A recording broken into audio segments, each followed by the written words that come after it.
And Cornerstone Hoops is live again tonight. I'm Perry Hunter. I am joined tonight by Henryville baseball all-time winningest coach, Jeff Schroeder, one of my best friends. Great to be here. I'm really happy to be on the podcast. I mean, this makes my day. It's awesome. Well, that's what when your wife made the comment that it was like, he's making fun of me. And I was like, are you serious? Do you really want to come on? No, I was dead serious. When Jenny told me about it, I was like, tell him I'll do it. I'll be on there. So yeah, I've been looking forward to it for a few days. Let me share this, get it on my main page, because there's a lot of Henryville people that have been making comments about wanting to watch. So, oh, that's good. Who knows how many people you can throw under the bus, or we can throw under the bus. We wouldn't do that. First question. How great of an assistant coach was I, baseball-wise? Tremendous. I mean, I don't have enough words to express how great you were, or at least at what the great times we had. Those were pretty awesome. I can say that. That's probably more what you're correct here. Let me get this to where everybody can see it. Okay. And we're good. No, this is Cornerstone Hoops, and we get people on here and we talk about basketball, and I don't even care about basketball when it comes to maybe having a conversation, because there's going to be people on here that may have never even played, but maybe a fan, whatever. But, you're a baseball coach. You've been coaching. How long have you been at Henryville? This is my 29th year at Henryville. Oh, my gosh. I didn't realize it was that long. I know. That tells you one thing, Perry. It means you're getting old. So, Me? 29 years in one place. Me, not you. You're still a young pup. No.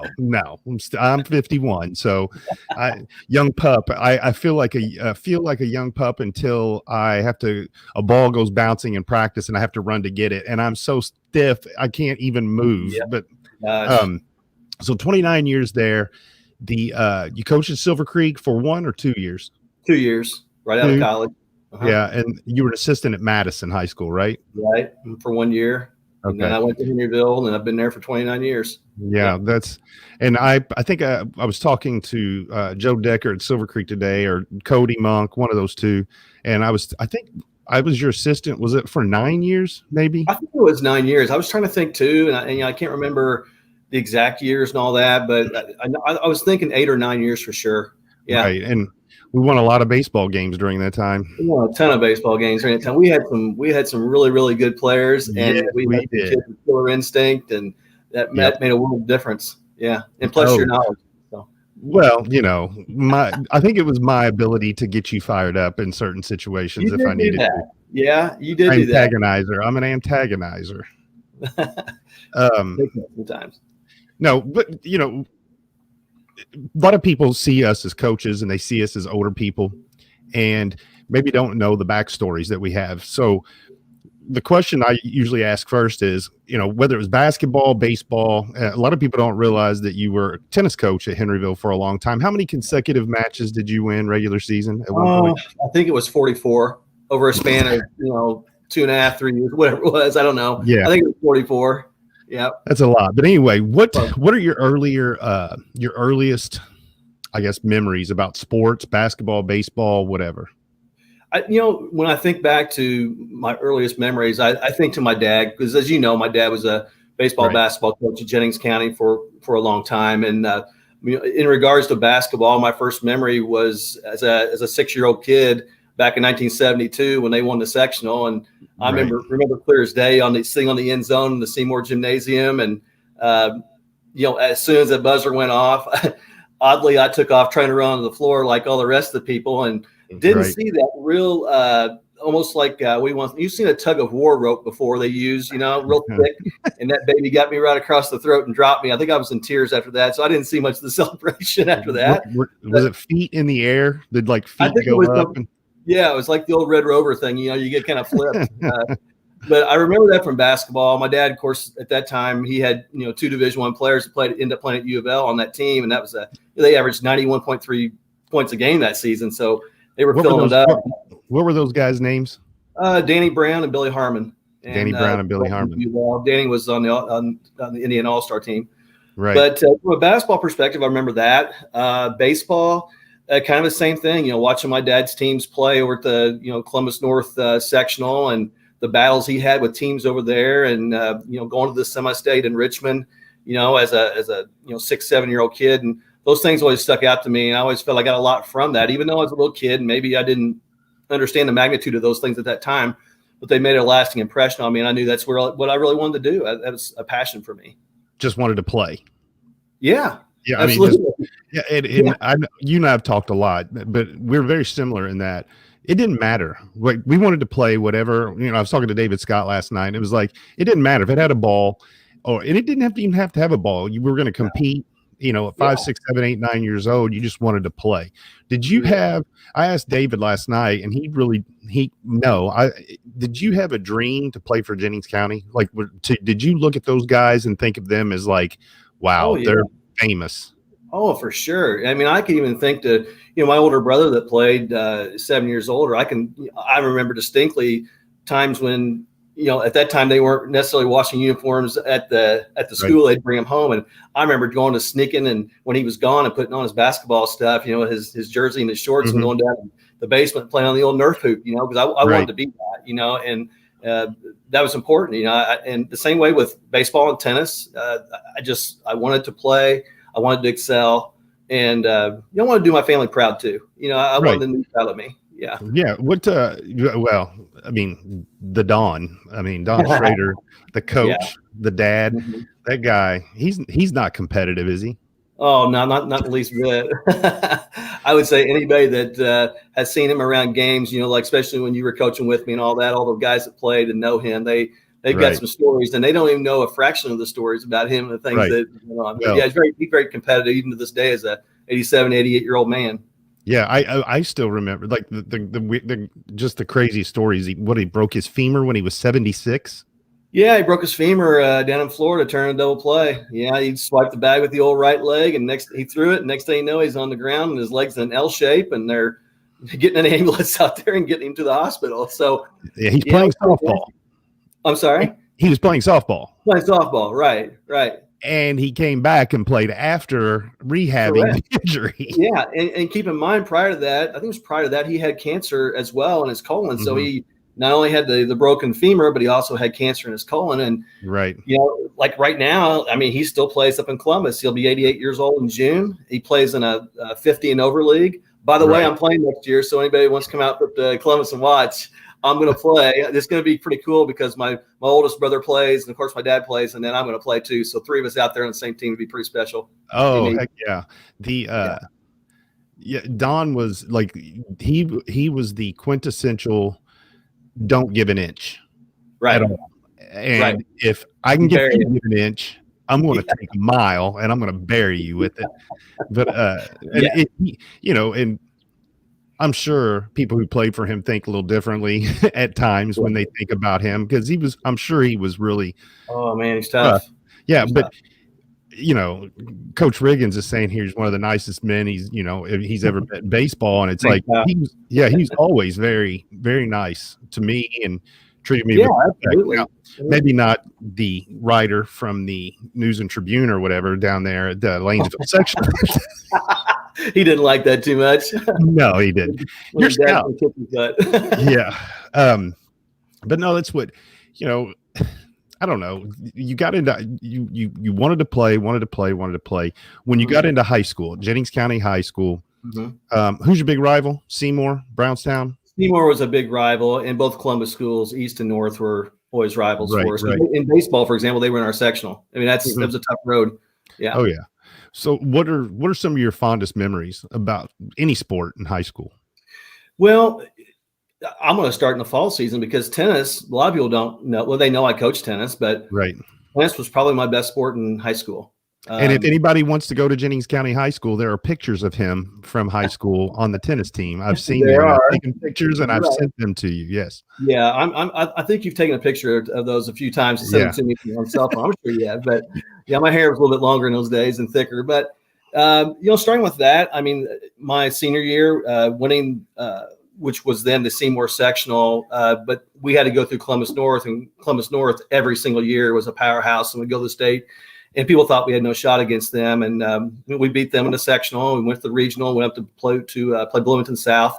And a big memory for me at that time was the match came down to the whole thing came down to my match. And I ended up coming back, and it was down 5-2 in the final set in that match. And I ended up coming back and winning 7-5, and we won the regional. Went on to semi-state, and we lost 3-2 to Terre Haute South. So in that year, we had 24-1. We had a really strong team. Right. That always stuck out. From a basketball perspective, we had in my senior year, for example, we had injuries all year. I mean, it was one guy after another. I was out 2 weeks with a wrist injury, and just different things happened. My highlight probably that year was playing at Seymour, because I always felt excited to play there. It's just an awesome gym to play. It's just If nobody knows, Seymour's pretty much. I think it is now the biggest gym in the state of Indiana. I think you're right. I saw that last year because of the seats or something, and so it holds about 8,000 people. A high school gym in Indiana. All right. Right. But I remember playing my, if there's a senior, and I ended up getting 19 points in the game. I was 9 of 10 from the field and 1 of 1 from the foul line. And people are like, 19, that's a good game, but it's modest. But you got to think back when I played, we didn't have 3-point line. Right. And I wasn't like a big guy. I didn't grow till after high school. Right. So of those 9 shots, I probably hit 5 or 6 that would have been outside the 3-point line that would have, been 3-pointers. So it would have up the point total. But that was a big game for me. And then, in baseball, there were lots of things in baseball that happened. Unfortunately, when I think about memories from baseball, my sophomore, junior, senior years, we were in the sectional final each year. And it was either Columbus North beat us in the final or Columbus East beat us in the final. And we had to get through both those teams all 3 years to win. It was just really a tough road to haul. And they had some good teams too. But, throughout all that stuff, it was great. They were great experiences. I mean, I was always, as a young kid, wanted to play Jennings County and wanted to be a Panther. And then being able to do that, that was special. And I enjoyed my time there. Yeah. No, and you never did play for your dad though, right? The only time I played for my dad was in 8th grade basketball, and I was playing. I went to a Catholic school for 8 years, and at St. Mary's, and my dad knew that with me and another guy on the team, we were the only ones probably going to play varsity basketball in high school. So he wanted to have us to have some real coaching, not to knock dads out there, but he wanted to have coaching. So he coached me that year, and he was, as a coach or would be if he had a son playing, he was tougher on me probably than anybody. I mean, I can remember Sundays going up to the high school gym, and he's making me run sprints, on a Sunday. I'm in 8th grade and wearing me out. So this kind of cool. Well, he saw the potential there. Right. By far the best athlete in the Schroeder family. Behind Don. I don't know if Mike would agree. Others don't hear that. Yeah, Mike and Greg may not agree, but I'm telling you, I've played basketball with you and Mike, and you're better than him. My wife's up there hollering right now. She's like, "Hey, now we're talking about we're not talking about married in Schroeders right now. We're not talking about the married in Schroeder, and even still give you, you're in there. Yeah. I give you the go ahead against Jenny. Well, I think mentioning their brother, I know she's up there laughing. It's crazy, but I think from the perspective of the brothers, and you saying that I was the best athlete of the bunch. Right. If that's the case, I think I did have an advantage because I was the third son, and that's my oldest brother, 7 years older than me. I forget. Yeah. I mean, anything we were playing. I mean, ping pong, basketball. He would go after me, and and I would lose often. But I found out ways to end up winning, and as I got a little bit older and started beating him, things changed a little bit. And so I think being the third, and I appreciate that of him because that made me tougher and it made me better playing against somebody older all the time. I'm laughing at these comments. Chris Steiner, Jenny is the best Schroeder athlete. Then Coach Riggins, Jenny doesn't meet the minimum height requirement to be the best. Yeah, she can't ride all the rides sometimes when you go places. It's a shame, but we have to have her sit back while the rest of us do the rides. The thing is that she's excluded from basketball right away because 1, I've seen her dribble one, and 2, you can post her up and take her to the hole every time. So softball, I would be fine except for her warm up throws that she curls that wrist thing. Yeah, she like your first throw is as hard as you can throw. I'm like, what are you throwing? I'm out of here.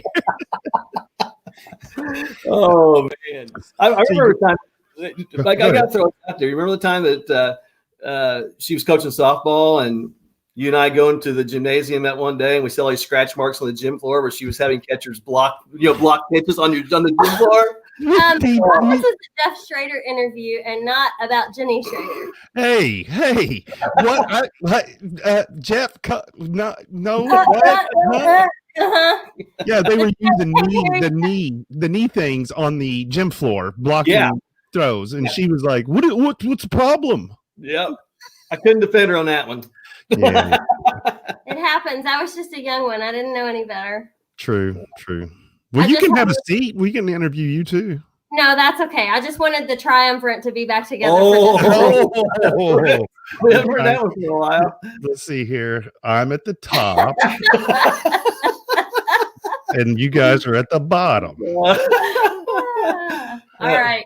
No more Jenny Schroeder jokes. No more comments from the peanut gallery. There she goes. I like it. What? So after you graduated from high school, did you have a desire to go play college athletics? Yes, I definitely did. But my big desire was to play baseball. Okay. I had offers to play tennis. My best offer was at Kalamazoo up in Michigan, and I didn't think I wanted to play tennis out in the cold for one.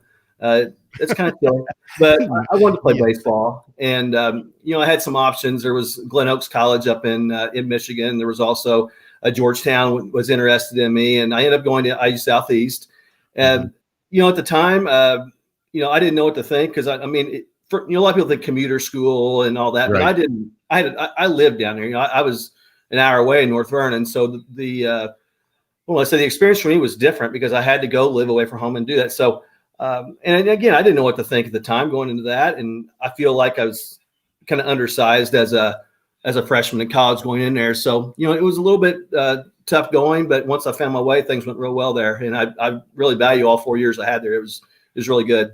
Well, I'm sure you played shortstop, right? Yeah. I started off, played the first 6 games of my freshman year at second base. And then our shortstop was just not having a good start to the season, and they moved me to short, and I never left that position. What's a great memory about baseball at IUS? I know you said you enjoyed the 4 years there, but is there one thing that stuck out where I remember what was the story when you played IU? Oh, when we played IU. Well, kind of funny stuff. I don't know if it's a good story, but it's a good stories. Yeah, and I'll just tell the one because in college, you play so many games in consecutive days. You got to have as many able arms as you can. I really didn't pitch in high school. I mean, I pitched some my freshman year, but after that, I played the infield and I didn't pitch. My coach, they didn't want shortstops pitching, so I didn't pitch. We get to college, and I got one of the better arms, so I'm going to have to pitch some. So we go up to IU to play, and I remember it was my sophomore year, and a guy I played with at Jennings County, Rob Barber, who was an all-state, an all-star, South all-star. He played at IU, and fortunately he was on that team because when we played there that day, the wind was blowing out a gale. I mean, a gale. And if you remember the old ballpark that I used to play on top of that hill there, it wasn't very deep. I mean, I think maybe 370, 380 to center. It was short. And I was pitching. I had no business pitching against those guys. I didn't have the stuff to beat them. Well, guy by the last, I think his name was Alex Smith. He was their big third baseman, and he hit a bomb off me like first inning. I mean, that thing it's probably still traveling to this day. It was a moonshot. And of course, me, I don't handle that stuff real well. And I remember this story. I was pretty angry. Yeah. And the catcher comes out, kind of sells me down a little bit. So I was okay. Well, a couple innings later, he comes up again, and same thing. He just hits one a mile. And of course, I'd had it at that point. And me, guy hits one off me, the next guy's getting dropped. That's just how I do. Well, the next guy happened to be Mickey Morandini, who played with the Cubs and the Phillies and the Major Leagues. And I hit him pretty high. I didn't mean to hit him, but I hit him up around this area. I mean, on top of his shoulder somehow. And here they come. And IU had about 40 guys in their bench. We had about, counting the guys in the field, we had about 22 total guys. We were totally outnumbered. Needless to say, we probably would have gotten killed. But fortunately, Rob Barber, who, again, played with in high school, he corralled those guys, and he convinced them I did not hit Mickey Morandini on purpose, but he knew it. I did. So, I know you did. I know you did. Yeah. But was it didn't Morandini hit one out on you? No, Morandini hit one out off of, Jimmy Just. Yes. And, okay. yeah. I remember because we went to watch the Cubs and the Phillies, and you got him over to you and talked to him while he was down on the field. I remember that. Yeah, we were playing at IUS that day, and if you've been out there, I don't know if people have been out there or not, but the road that goes behind the right field fence up towards the building, he hit one off the road. It was again, that was a bomb too. But he's not a very big guy, but he could crush the ball. No, yeah. And I mean, played in the major leagues, so you must be able to do something. Yeah, pretty good. Yeah, that I remember you telling the story about Morandini. It's so funny because it's like, oh, I know what you did. You hit. I'm surprised you didn't hit the big guy. I'm surprised you didn't hit the second hitter after that home run. I know it. Yeah, it probably wasn't good. It was funny because I did have to pitch, some of those early years. I don't know if I still hold the record or not, but I used to hold the record for fewest walks per 9 innings average. So obviously I got good control. But I also held the record for most hit batters in the career, like as in hitting guys. So because by gosh, it's just the way that the old school way was. Oh, I'm the same way. My son is 12 years old, and since he's been in kid pitch, it's just like they're acting like jackasses. Somebody needs to get hit. They're like, they're 9. I don't care. They got to learn. They got to learn sometime. You don't act that way. Exactly. Yeah. I mean, I don't know. I'll tell Brandon, I'm like, you need to hit the next guy. And he'll be like, I'm not doing that. I'm like, no, that's fine. Just hit him in his legs. It's okay. Yeah. No, I'm not going to do that. Yeah. And I'll tell it right here on the old podcast, when I coach with you, there'd be, some guy acts stupid or whatever. Like we just tell our pitcher, was getting the signal and drop him. I mean, I'm not going to hit him in the head, but we're going to let him go. We appreciate it. But I really refrain from doing that anymore. I just, as you get older, you realize the potential for injuring somebody pretty badly. So, I don't want to promote that. I mean, we don't say hit guys anymore. We're not officially promoting that. Okay. Officially. Yeah. Officially, it would be wrong for us to promote that and to tell anybody to do it. Yes, it would. Officially. We would never do it. Never. Officially. Yeah, I might be accused of it. Well, you got a little bit of a reputation there for a while when it was just like, I remember what game. So then you get into coaching.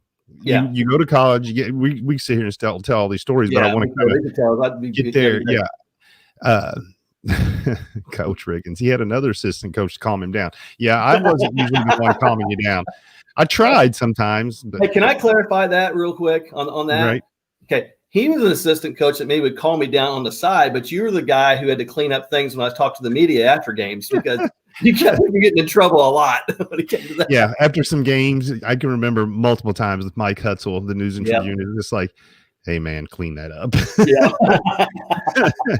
I got you. We'd read the paper the next day, and it'd be like, you didn't say any of this. Maybe you did. It's just, you had to throw out a few other things. But so you went to IUS. Did you get your education degree there? Secondary ed?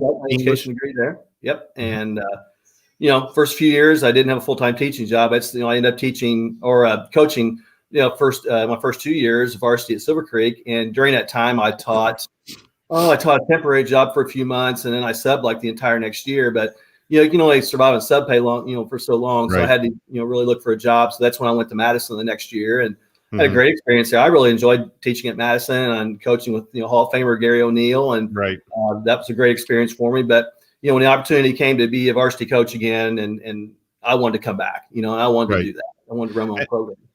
And it was at Henryville. And I can remember I was there and I had played at Henryville, and we'd had quite a bit of success in the one class era with Terry Rademacher as baseball coach. And I can remember, your first year you went 0-21.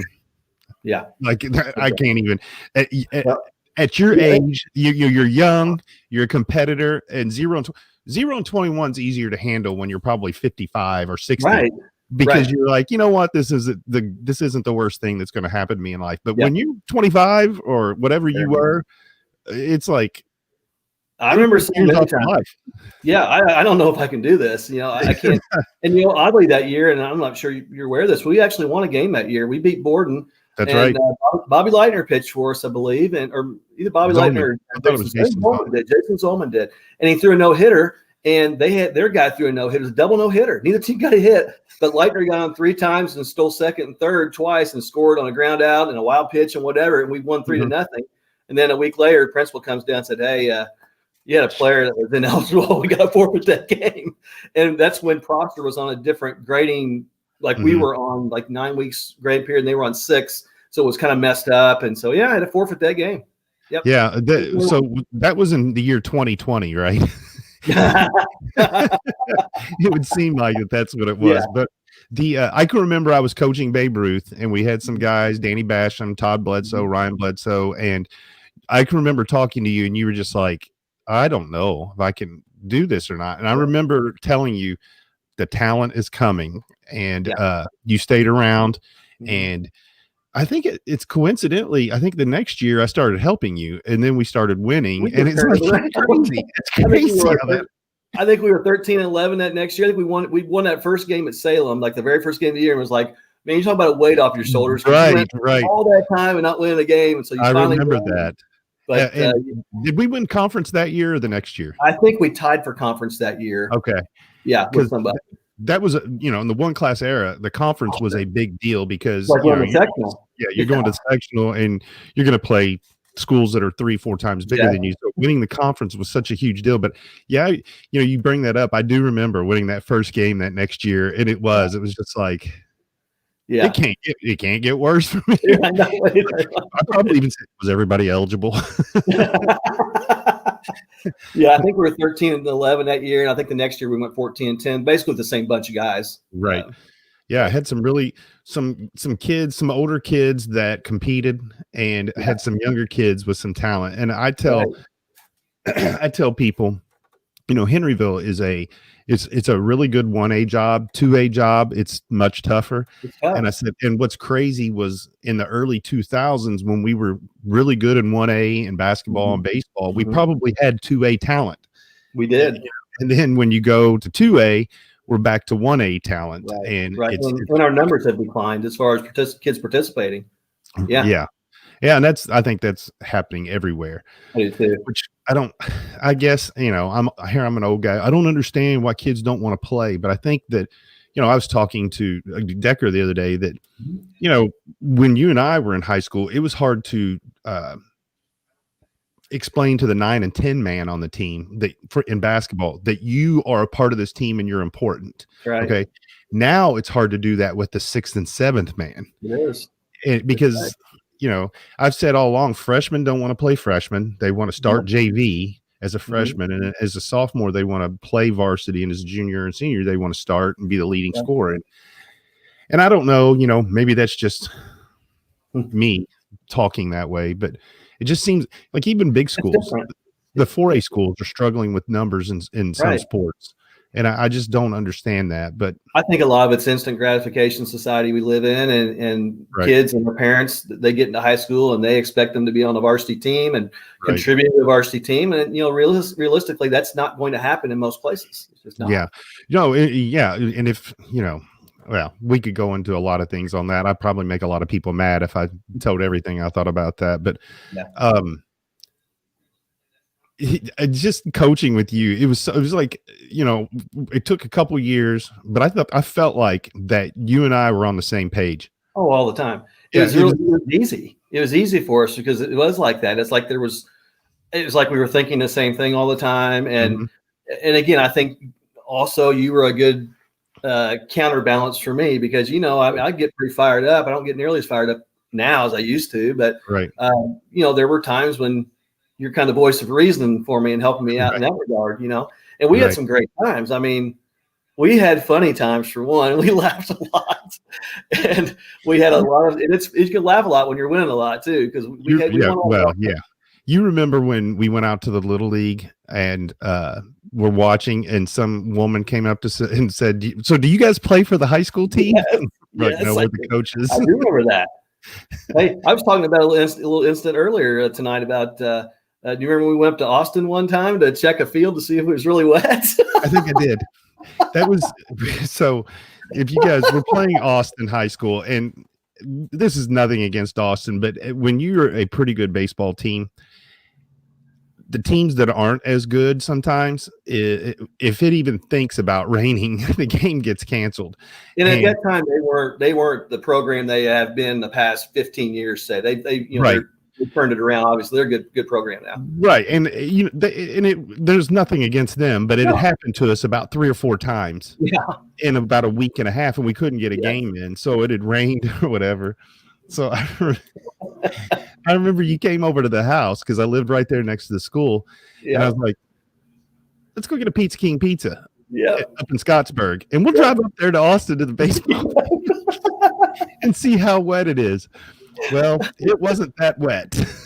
No, it was pretty dry. Matter of fact, the girls' softball team was playing that night. Yes. And the baseball got canceled. Yeah, man, and their athletic director at the time was not a happy camper. He didn't like it when we showed up, did he? He did not like it. He did not like that. And I, looking back on it, I probably don't blame him.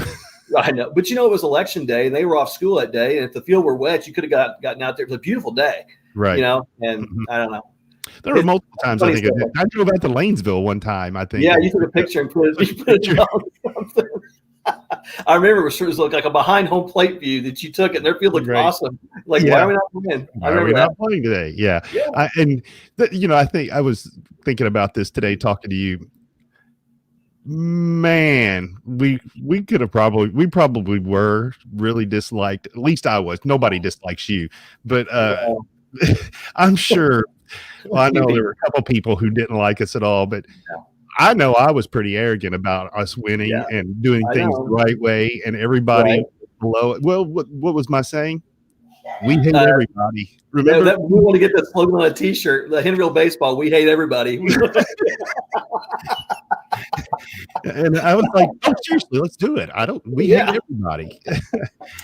And I think a lot of times too, like we had that success, and you're the head coach, so you're getting all the credit and whatever, but I enjoyed so much being with you and then winning. And I can remember, I know that I took for granted winning at times. There'd be times we'd win the sectional and you and I wouldn't even celebrate. We just walk across the field, shake hands, and let's go. Yeah. And it's like, I think we won 5 in a row at one point. You did. And it's just like, it became like, that's what we do. It was expected. Yeah. If we didn't do that, that was definitely a letdown, Right. And I think that I've learned a lot from then, because then we kind of hit a little dry spot, and then I was the head coach at Henryville, and we couldn't win a sectional. Every win is good, no matter how bad you play. And if you're lucky enough to win the sectional, that's always good. Right. And I actually enjoy it probably more now than I did back then. I kind of wish that I had those times back to realize that. Yeah, and I've thought the same thing, because again, we've hit a dry spell. We haven't won a sectional since 2008, and it's gotten tougher. I mean, we got some, with our sectional, obviously with Providence in there now, and they're throwing D1 guys at you, and you get 2 or 3 guys there, and other guys that are D2 players, and guys that get drafted. I mean, it's a tough road to go, and it's not that you can't beat those people. I don't think you can beat them, but they're really skilled players, and it's hard to compete. And we have battled. I felt like in the past few years we've really battled against those really good teams. We just come up short on the straw at times. Right. And if you had been in the 1A sectional, you probably won a couple more. Right. Yeah. I mean, and I think that too, Perry, back to, you mentioned earlier some of the teams we had in the mid 90s, like mid to 90s to the 2000s, we had some really good players. You mentioned Todd Bledsoe. Todd was a really good baseball player. He might be, one of the guys that gets overlooked when it comes to the baseball program. Because back then, you didn't see stuff in the media so much about players, and you didn't have this and that. And you take him and a lot of those guys he played with on those teams. And if we'd been in playing class baseball then, we would have won. We would have definitely won sectionals with those guys, no doubt. Well, think about like even Clemens. That guy might have been the best hitter I'd seen. I mean, especially his junior year. He was. There, Todd Bledsoe, Ryan, Danny Basham, Stephen Applegate, Joe Beazle a little bit, played. A lot of those guys. I'm trying to think.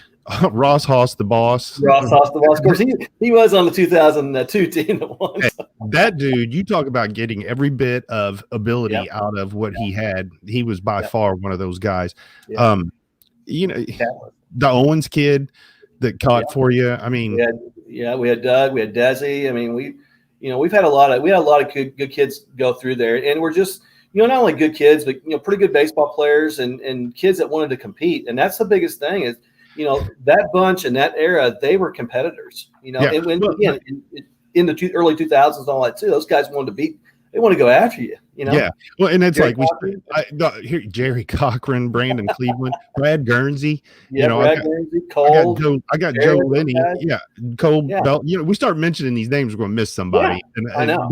But like Joe Linney has commented that Brad Guernsey is the best shortstop. Joe Linney was one guy that got as much out of his ability as a lot of kids could. I mean, this isn't a cut on you, Joe, but not one of the greatest athlete competitor and get after you. Well, Joe's one of those kids too. Even to this day, I think back. You always think about the kids you've coached and all that. And Joe's one of those kids. Unfortunately, his senior year, where he got injured, I think lifting weights and tore his rotator, and he couldn't do. He was just all he could do was DH. And for a kid who pitched and played in the field all the time, get that taken away from him was tough. But again, he was a good ball player for us. We got a lot of. And again, like as you said, you can go down the list every year and find people. Yeah. I'm looking at these comments. Decker, don't forget the lefty back in '88 he had. That lefty in '88, the puss bag lefty played for Rademacher that no hit. He threw no hitter against Silver Creek. That's right. Joe Decker was graduated. Trust me. He lets me know that. He wasn't there. I got Zach Payne here. With Pat Graham back in the day, too, in the section. Was it 36 or 32 or something? I don't know. Whatever. Something like that. Forget that. Zach Payne, glad to see Jeff finally left the field and stopped arguing with the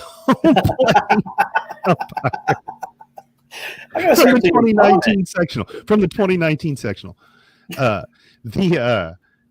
I've told you before, there's a guy on a message board on Hoosier hit. No, it's Harold's, and he's a basketball referee, but he's also an umpire. And you are like ripping his butt. His head's turned, walking away from. That's his profile pic, and always had. Every time I see that,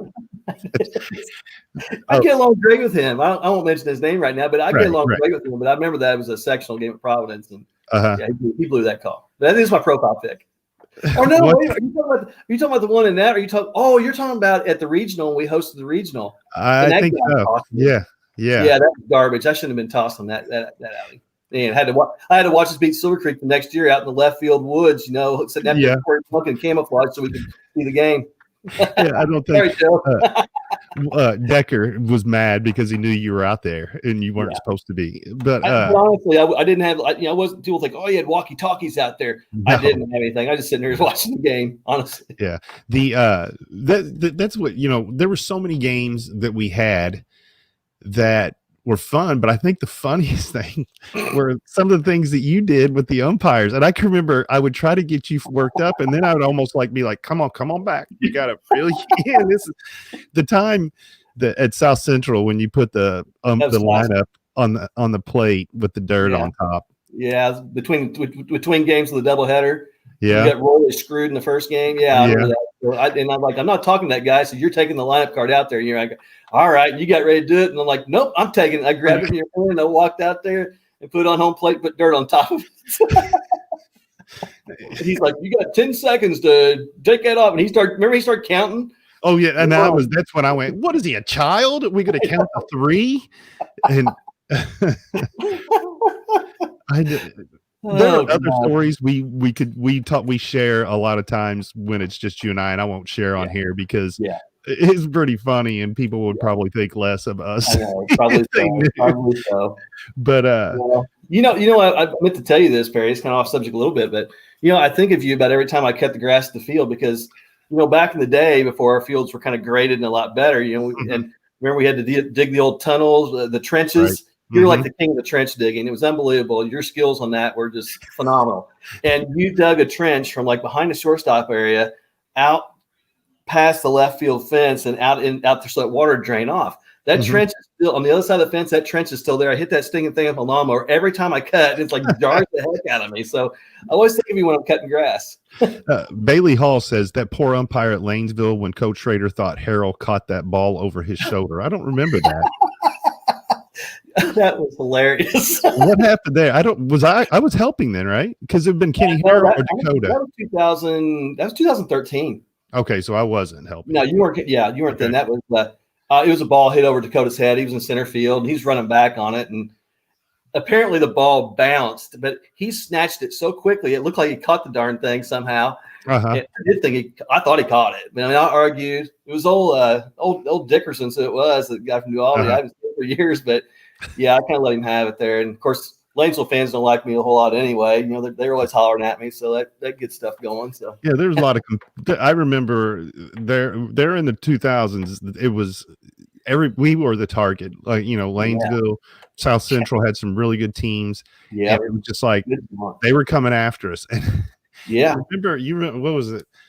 I think it was it the 04 sectional when South Central? I've told one of the players, I'm like, you guys beat us in the first game of the doubleheader, and you won conference, and you went over the dugout, and you turned music on, and you took your shirts off, and you were eating cake. Yeah. I said, I think we run ruled you the second game. Yeah. But we took a picture of the pitcher who was like, yeah, coming off. I said, we taped that in the dugout in the sectional. Yeah, we did. We did. And we run ruled him in that sectional game too. They threw that guy out. Yeah, we knocked him out, and he said, "Come, get me out of here." Yeah, I was just like, "Yeah." That was awesome. That was so gratifying. That was probably the best team that we had that didn't win the sectional because we came back the next game and couldn't get it done. But played an egg, got beaten extra innings, just didn't play well. Yeah. I was thinking about some of your little tactics there. You remember back? Gosh, it might have been the first year we won sectional. I can't remember, but you had told the team that I think it was Lanesville or somebody. It was Lanesville. They'd already had sectional championship shirts made up. I remember Josh going crazy about it. He was so pissed. So we win the sectional, and he's like, "Yeah, what about those shirts? What about those shirts?" I was like, "Hey, Josh, come here. They don't have." I did. I told them that I don't remember what it was because now you don't have, we didn't have social media, but I overheard some guys at the game. They've already got sectional championships t-shirts made up. Josh Melton, I remember he was lit up. Yes, he was. So mad. Oh my gosh. Awesome. It wouldn't take much to get him worked up. That dude could hit. When he did hit it, he hit it a mile. He had a bomb in the regional that year at Shaw, the dead center. Mm-hmm. Yeah. But no, I can't even, like, the things that we went through. I can remember, Eric Hester when he rolled his ankle. That was terrible. That cost us probably a trip long deep into the tournament that year. Right. I agree. And that's no knock on the other guys, but everybody on the team knew that Eric was by far our best pitcher, and he was dominating people around. It didn't matter who we were playing. And for him to mess up his ankle like that was awful. That was a horrific day. Terrible. Right. I think that was the next year I became the head basketball coach. I think I helped you for 2 or 3 years after. Yeah, you did. What year was Stone and those guys? Or Corey Monk? 2000 when he graduated. They won in 2008. He graduated in 2010. Okay, but I think I coached through Corey Monk's senior year, maybe. Yeah. 09, I think. I think that's when it was your last year. Yeah. Right. Yeah, you were really helpful with that too. You didn't make me come to practice every day. I'm not sure, I said, just come when you can. Anytime you be here is a plus. So just whenever you can get here. Yeah, and I do miss baseball, coaching baseball. A lot of people say you go around with Brandon and everything, but it's it's a little bit different. That's just when your kid's playing. I know you and I have talked a lot of times. You want to say things, but you feel a lot of times it's best not to say anything and just let the kids play and see how they develop. And it's hard not to say stuff though.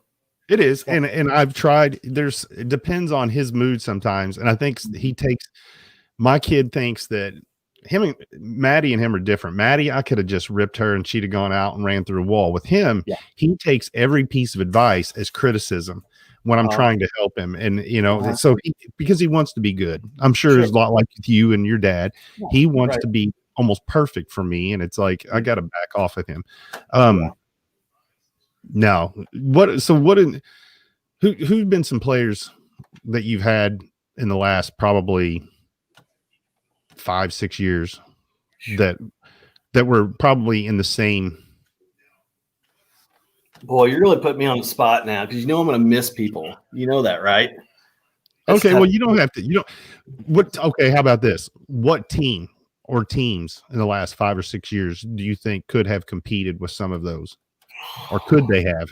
I don't know if they could. And again, that's not to slight them or knock them. We were so strong in those teams, those early 2000, 2005 or so. those teams were just dominant teams, especially, at our level. They were dominant teams. And, we've talked many times, 1 through 9 in the order. Right. We didn't have easy out. I mean, you mentioned Ross Haas, the boss. We batted him 9th, and he hit over 400 that year. With getting on base. I mean, your 9 hitter hits 400.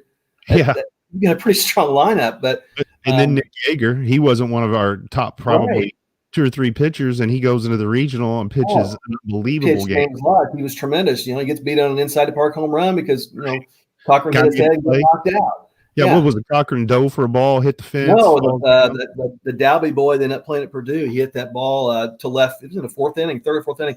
He hit it to left field, and Jerry went back for it and went up to try to catch it, and he hit his head on the fence post and just dropped him, and he was knocked out. And center fielder couldn't get there in time, and the kid got inside the park homer. And that's how we got beat 1-0. That's how we got beat 1-0. Yeah. Yeah. And I was so angry at that game. I remember talking to the guys down right field line. I'm so mad about it, but they played a good game. We just couldn't catch it. Couldn't get any runs, couldn't catch any breaks, Yeah.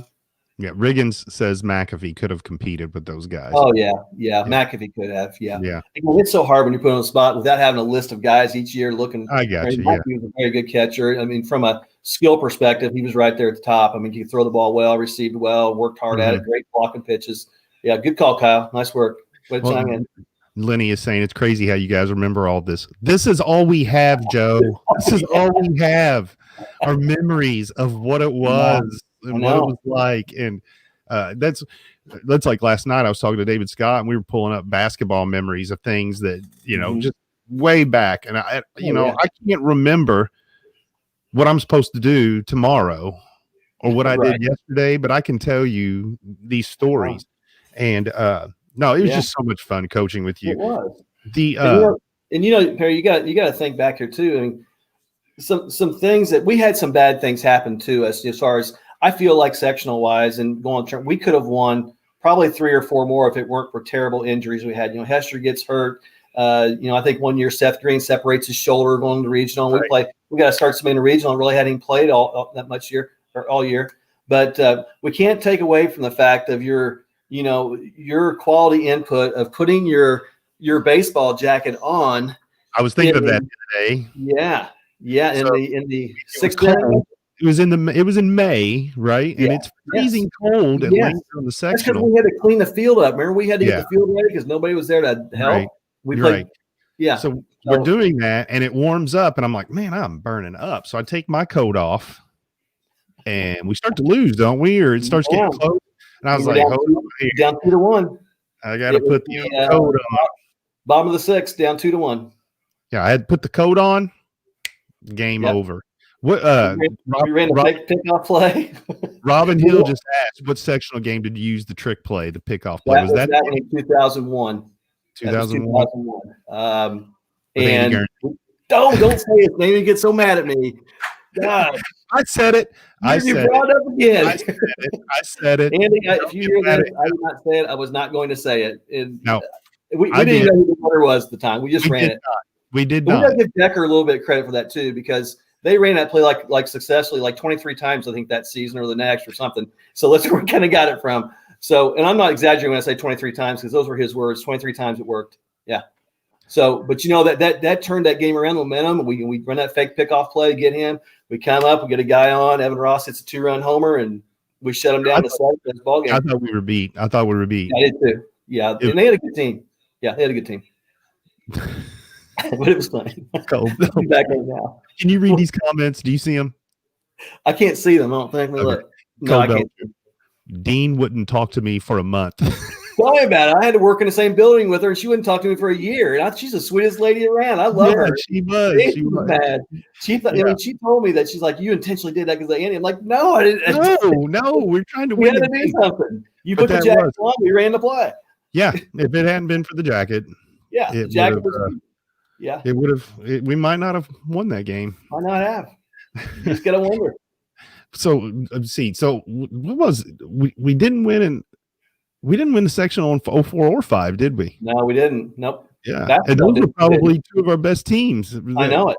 I will say the 01-02 teams. 01 the 01-02 teams were the two best teams. I feel like I'll put those up against any teams we've had. And it's a debate. Some people say, well, I really think the 01 team was better than the 02 team. I don't know. I mean, they're both really, really good teams. To go 25-2, Right. in 2002, that's pretty tough to do. Evan Ross was a pretty dominant high school Yeah, he pitcher. was. Yes, he was. Yep, That- and he was smart. That's a big thing. He had good stuff, but he was smart too, and knew how to pitch. Right. Yeah, I'd say the 01-02 teams might be as good as the 02 team might be better than the 04 team, because I thought the 04 team was pretty daggone Yeah, good. a pretty good team too. Yeah, and you look at some of the guys with that play like Cleveland catch. I mean, you go around the field, players. I think Brad Guernsey's playing there, and you got Cochran, you got Cleveland, and you've got a lot of guys out there that are really. That was a really good team. It just didn't They were happen. talented baseball players, and they were competitors. Yeah, I know it. I really think we let our guard down after winning that, beating South Central you mentioned, and Right. I just felt like our guys, and maybe we did a little bit too. It kind of felt like it was over. We were going to beat Christian Academy, and we lost in extra innings 4-3. Right. So yeah, and no, that's. I try to get the baseball or the basketball or the sports history, but then I also want to ask, like all those, like when you lose in the sectional, like I can remember losing in the sectional as a player, as a coach, when I was just starting coaching. Like it was, like we talked about, you don't even want to go to school. Like as a teacher, you want to call in sick. And we used to talk about one of the toughest things you can do as a coach is show up to work the day after you get beat. Absolutely. Because you got to hear it from everybody. Yeah. And whether everybody's thinking about it or not, you think they're all thinking about it. Yeah. So what, and then, as you get older and you deal with life and death and different things that happen. Doesn't seem so important, does it? Yes. It's not that big of a deal. So the question, Cornerstone Hoops, cornerstones are things that, like, what I want to do is, cornerstones of basketball or baseball are the fundamentals. You work on them and work on them and work on them, but there's also fundamentals that you deal with in life. Right. And so my question to you is, when you deal with those downtimes, what are some things that you rely on to get through hard times? Yeah. That's the easy answer. And that's really my family. Uh-huh. I've got great resources, with my wife who's been through things, and my family, as far as my dad and my brothers. And those are people that I can go to talk to about things. I come home from a game, I might be upset. And of course, my wife's been through these things, and she understands, and she listens, and she offers, advice or says things. And my dad goes to just about every game. Right. But when you made a good comment about nobody wants to lose, and at the time it seems like the worst thing in the world. Obviously, it's not. And I think for myself, when I look at like my parents or friends, or as people get older, and they're never going to be around all the time for the rest of their lives. Right. They're not going to be there. And for me, I think kind of putting that in perspective and realizing that, we want to win. I'm going to compete. I'm going to try to beat everybody we play. Right. Well, it's not that I'm not going to be upset about it, but at the same time, I can let it go a little bit better now than I used to be able to do that. It used to eat me. But I realized that's not the most important thing in the world. I feel like family is, and you got to have a support system with them to help you get through things. And, for me, that's big, family. And what's crazy about all this is I know people were telling us that when we were younger, so you can give advice to younger coaches and you can tell them to, hey, but I think a lot of times for competitors like we are or were, it takes time and really serious things to occur to you before you understand that. But then I'm also, there's that fine line of, by gosh, we're here and I'm going to compete and we're going to fight if we have to. Yeah. But then when it's all said and done, what are they going to write on your headstone? So. And I've thought about that. What would I want somebody to say about me? Wow, you won a lot of baseball games. Great job. Is that really all that important? I would rather them think of me as being a good person and being a person that helped others and made them become, better people. That's really the most important thing when it comes down to it. Kenny Dunn says, you're a heck of a coach, but a great human being. Won't ever forget what you did for my mom. I appreciate that, Kenny. Yeah, I appreciate that. She was a great woman. Yeah, Uh-huh. miss her all the time. Mike Sipe. I've realized now Mr. Schroeder taught you more about life than you ever knew when he was coaching. Yeah, that's true. Appreciate that, Mike. And Mike Sipe is somebody that I owe a big debt of gratitude. He basically saved my aunt's life in the tornado. Got bruised up pretty good, covering her up from the hail that hit. Dennis Brishber, nobody better at sniping flies with a rubber band. I do have, and I've killed a couple of those this year, just so Dennis knows that. So, but no, when the tornado hit, I did some kind of presentation, and everybody that it seemed, and I know I'm gonna miss somebody, but everybody that it seemed like that did something that day to save people's lives, they were athletes. It wasn't that they were athletes and they did something heroic, but they were tough enough to go and compete in a real life situation. Yeah, that's a good point. That's a great point. And I think the athletics prepare you for things like that. This is a very small example as compared to what was dealt with on the tornadoes. That was terribly destructive. But we've mentioned Eric Hester's, awful breaking and dislocating of his ankle that day down at South Central when he slid into third base. And I think a lot of times what got me through that without throwing up or getting really just whatever. Right. Eric handled it like a champ. I mean, if you remember, he was like so calm about it. I couldn't believe it. And I think it helped me too to stay calm.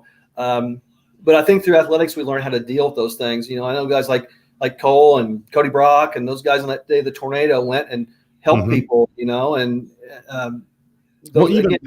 think about Stephanie Decker. I mean, she was an athlete. She played sports, and she's handling the situation in a way that, I don't know if I could have, but I don't know. I mentioned that to Jenny. We saw Joe and Stephanie on election day talking to them, and I, every time I see her, I think back to that day, and it's hard to. It tells you a lot about her as far as her toughness to be able to endure something like that and continue to live on it. That's that's just amazing. So. You think, but I did a presentation about how athletics is more about than just winning and losing. And, Adam Kleinert he says that you impacted his life as much as in the classroom as you did on the field. And it's not about the winning and the losing. It's about the competing and handling adversity. Life is going to kick. One of the quotes in one of the Rocky movies, there's no tougher competitor than life. And, I've been through divorce. I've been through the tornado. I've been through a bunch of stuff. And you just keep perspective that, this is in coaching, you get beat, whatever.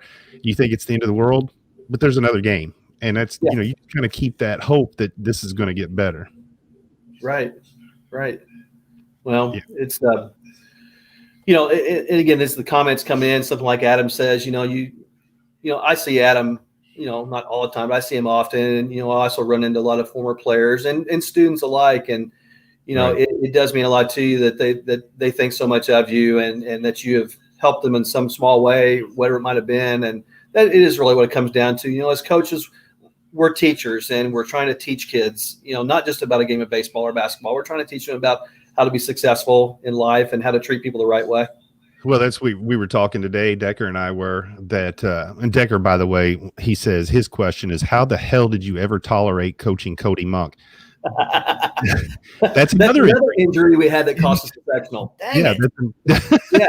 That's another injury. We were talking today that, in this pandemic, sports are still going on. And there is a little bit of jealousy in that by non-sports people. And I get that completely because if I'm doing something that's non-sports related and my thing's getting canceled, why is it getting canceled? Why this is going on? And I'm an athlete. I played sports. I didn't do some of these other things, even though I appreciate them greatly and they bring so much to society. But I don't know. I sports are like, to me, sports matter. Like they're not the biggest thing in the world, but they matter. They matter. They bring a lot of pride and joy to people, besides the people that are playing. Right. And a lot of the people who get pride, who have pride and joy, that are people who've never stepped a foot on the court or never played a game on nothing on the field, but they have a passion for it. And, that's something that it does unite people, and I think it, as you said, some people are like, well, it's not fair.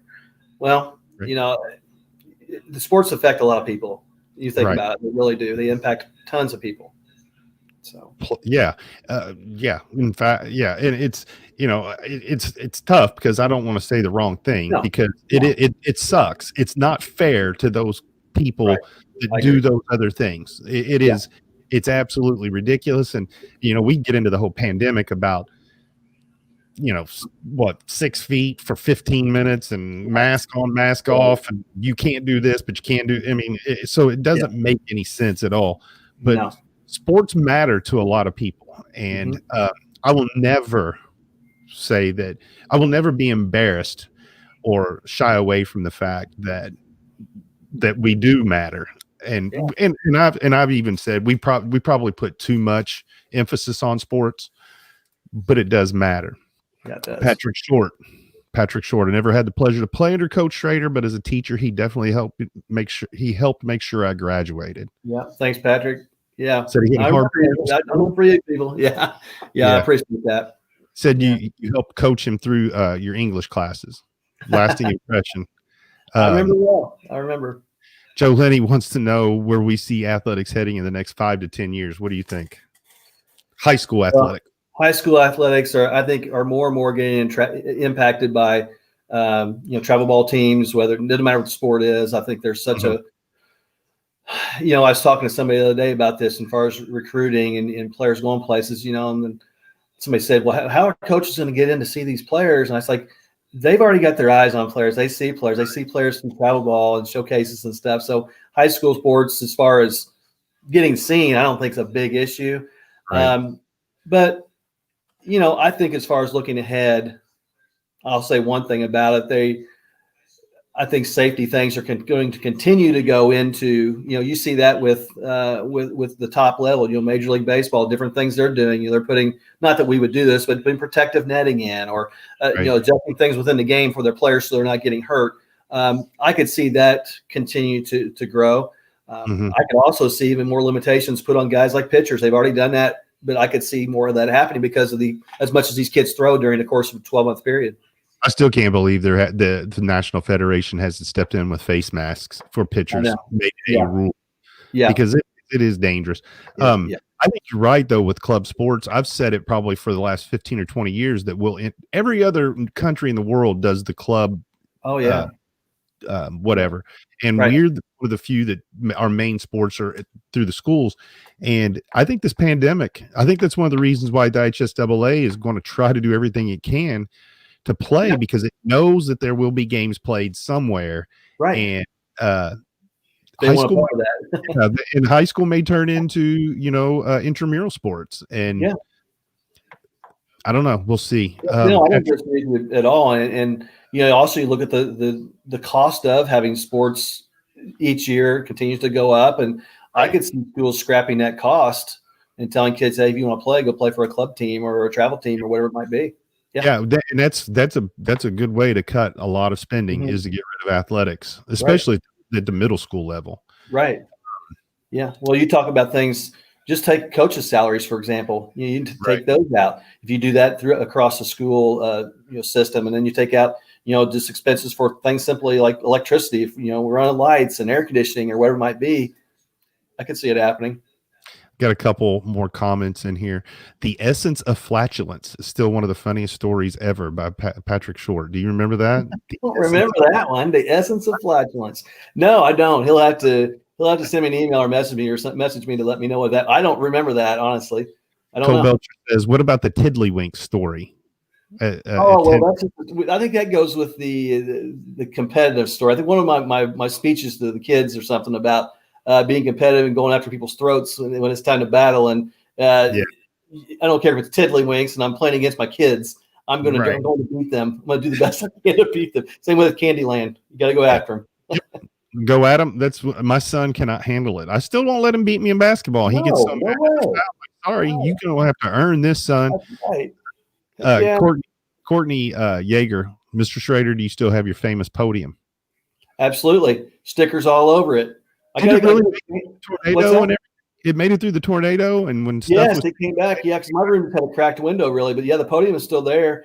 And of course, it's still, I don't know how many stickers are on that thing. I'd like to know. But the plan is, once I eventually do retire, I would like to take it out to the parking lot on the last day and torch that bad boy. Just set her aflame.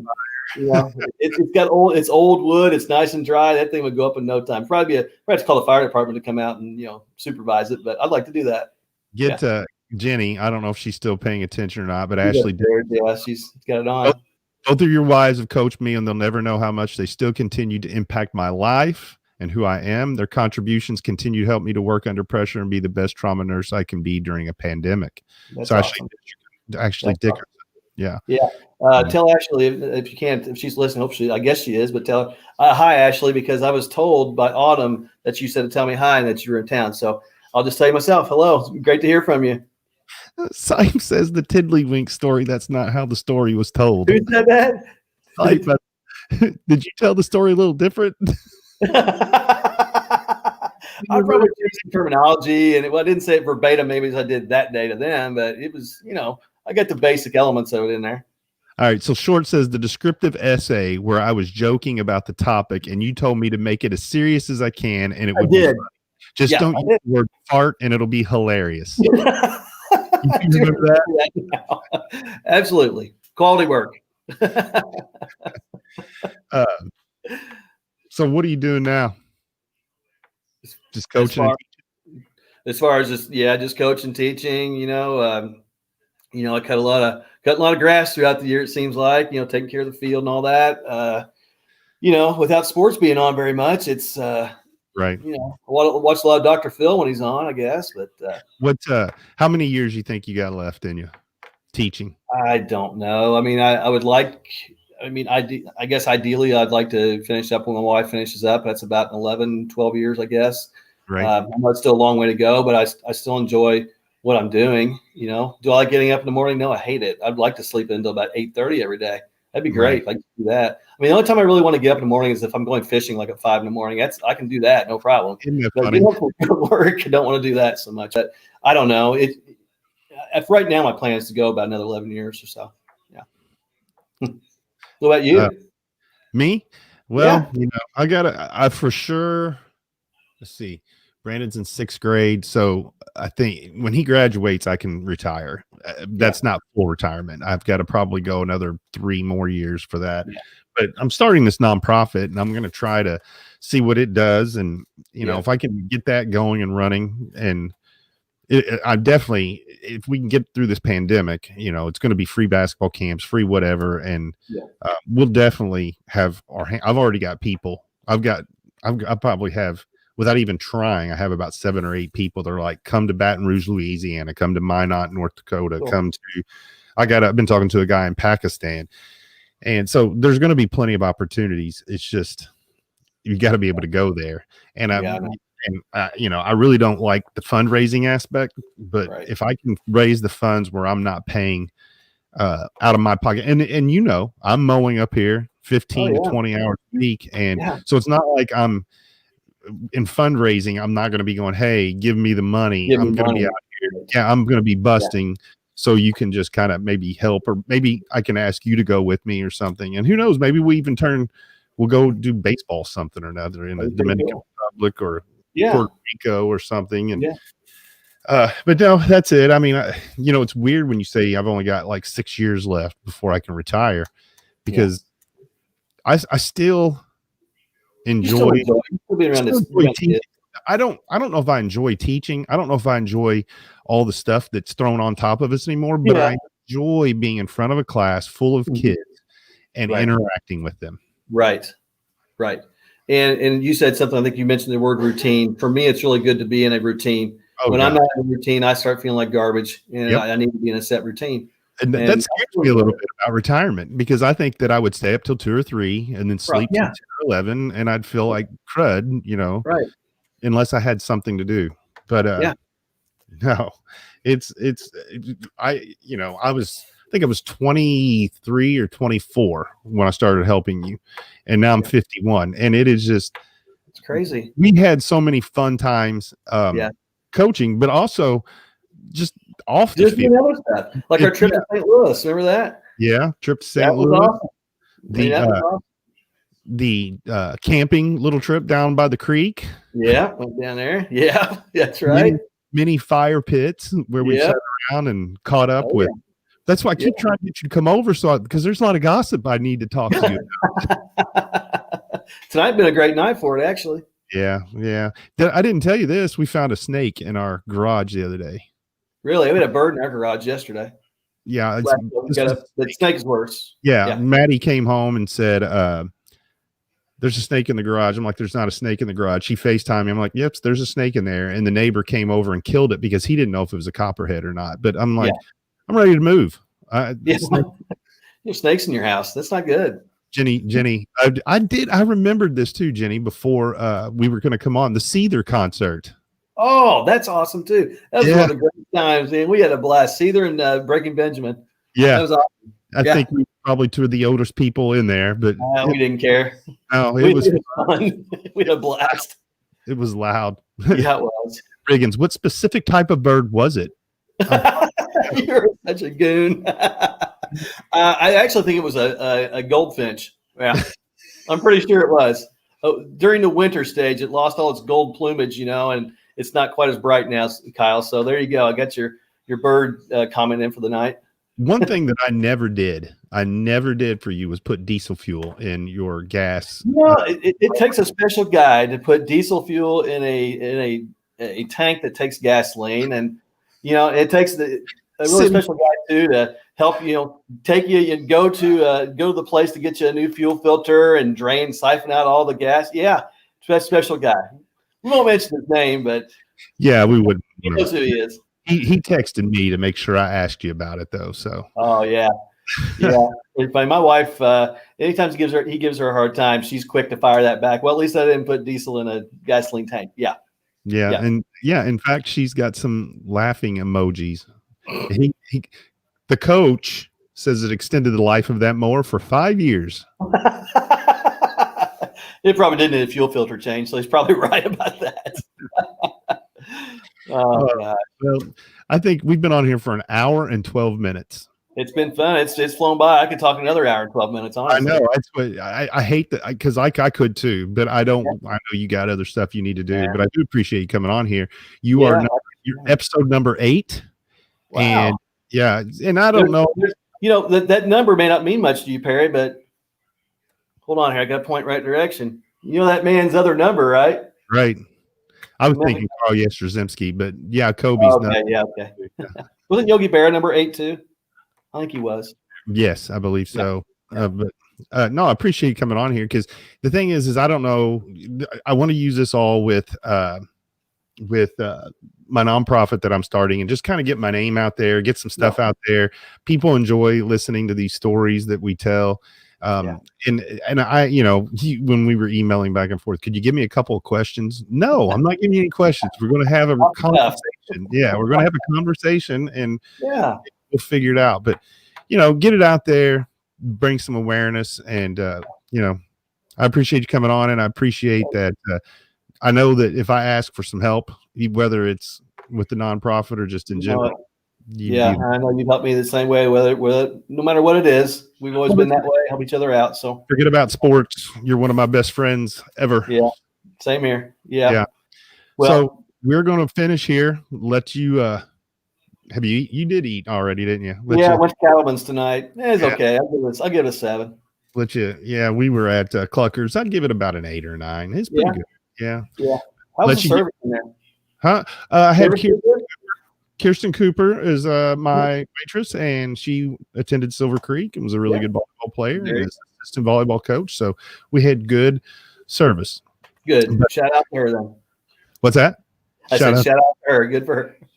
But I'll let you go so you can get ready. And I know you got a full day of e-learning tomorrow. No, we're in school.